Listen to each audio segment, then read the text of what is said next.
U bë përurimi i ujësjellësit në fshatin Gërqin të komunës së Gjakovës.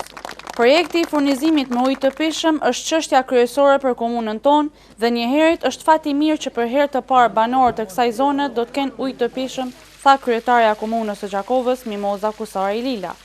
Është kënaqësi e veçantë sot që kemi arrit në përmbylljet këtij investimi, jo të vogël, në fakt vlera totale e investimit kalon shumë 150.000 euro, afrohet 160.000 euro, për i cilave 20% janë të kuvendit komunal, pjesa tjetër është, domethënë 80% që është investimi i kompanisë rajonale Radoniqi.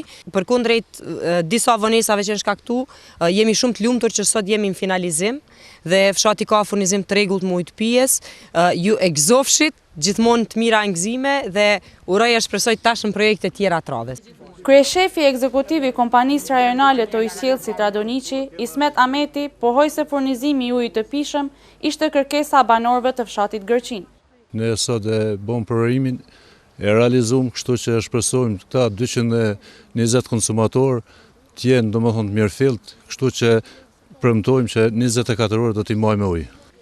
Faton Gutaj, banori i këtij fshati, tha që tashmë nuk do të ndjejmë nevojën e hapjes së puseve. Si përfaqësues i fshatit Gërqin, falenderoj shumë kryetarin e komunës, drejtorin e Radoniqit, drejtori Ismetin, e majtën fjalën premtimin, ne na ka bënë një zgjidhje shumë e mirë, të cilët është ujë i pishëm elementar. Banorët e kësaj ane ndan mirënjohje për kryetaren Mimoza Kusari Lila dhe kryeshefin ekzekutiv Ismet Ahmeti për kontributin e dhënë.